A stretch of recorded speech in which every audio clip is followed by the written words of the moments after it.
Safari lakini pia ongereni kwa ushindi ambao mmeupata jana. Yote mipango ya Mwenyezi Mungu, tunashukuru sana.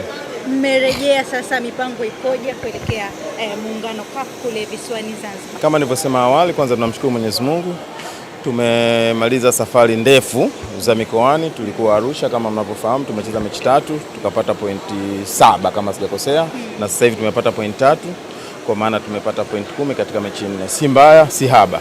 Tunamshukuru Mwenyezi Mungu, tunaenda kwenye break ambayo sasa tunaenda kwenye muungano. Mwenyezi Mungu akijalia, baada ya kesho au kesho kutwa tutaelekea Zanzibar kwa ajili ya mashindano ya muungano. Mipango ikoje sasa kuelekea kwenye mashindano haya? Kwanza ni mashindano ambayo yanahusisha mataifa mawili, ingawa ni taifa moja kwa upande mmoja.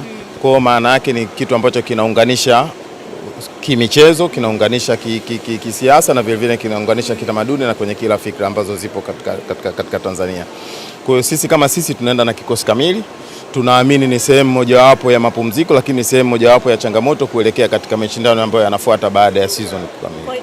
Kwa hiyo katika michuano hii mnakwenda kujenga kikosi ama mnakwenda kulifuata kombe lenyewe? Kusema tunalifuata kombe nadhani ni intention ya kila mtu ambaye anashindana. Lakini tukikumbuka kwamba tunaheshimu wapinzani wote tunaenda kukutana nayo, sio mashindano, sio bonanza. Ndio maana zimetafutwa timu bora za upande wa kwetu na upande wa Zanzibar. Kwa hiyo tunaamini tunaenda kushindana, tunaenda kugombania kombe, tunaenda kugombania zawadi. Mwisho wa siku Mwenyezi Mungu atakayemjalia ndio atakayekuwa anapata matokeo. Tuambie hali ya Nixon Kibabage na Kancha ambao walikosekana kwenye mchezo wa jana, hatukuwaona. Hali zao zikoje na pengine tutegemee kuwaona kwenye mashindano ya muungano? Mojawapo ya kutokuonekana ni kupumzika. Unajua amecheza mechi nyingi kwa wakati mmoja au miwili, lakini vile vile alikuwa na changamoto ya kiafya ambayo na tunaamini kwa sababu wote tumetoka safari, tunaamini tutakaporejea Dar es Salaam kama leo tulivyorejea, madaktari wataendelea kumtathmini na baada ya hapo, lakini atakuwa ni sehemu ya wachezaji ambao wataelekea Zanzibar. Kipindi kigumu cha ratiba, lakini mmefanikiwa kufikia angalau naamini malengo ambayo mlikuwa mmewekea, alama 10. Pengine ni mlikuwa mna mikakati gani na mmefikia malengo yenu? Kwanza tufute neno kipindi kigumu cha ratiba. Siku zote nasema kama sisi kama Simba tunaweza tukomplain ratiba hii, vilabu vingine ambavyo havina taswira ya kupambana na kuhakikisha kwamba zinasafiri, zinakaa katika sehemu nzuri, zitakuwa katika hali gani.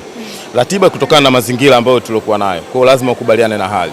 Tunacheza, kanuni zinakuambia kila baada ya masaa 72 unatakiwa kuperform. Sisi tumeweza kucheza, tumepata matokeo.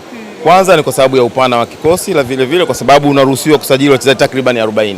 Kwa uwezi kuwa unasema una wachezaji 13, 14, 15 ukakomplain kuhusu hilo. Tunakwendana na changamoto iliyokuwepo. Nadhani bodi ya ligi, federation kwa upana wako sio kwamba wanafanya maksudi. Hatuna jinsi, tunaendana na hali ilivyokuwepo. Kwa hiyo tupo, tunapambana na tutaendelea kupambana. Wana Simba wape neno lolote kuelekea mechi za muungano? Kwanza tunawashukuru hapa tulipofikia, bila wao tusingefika hapa.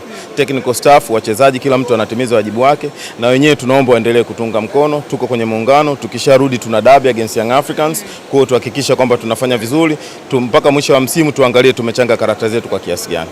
Asante sana, siku njema. Shukrani.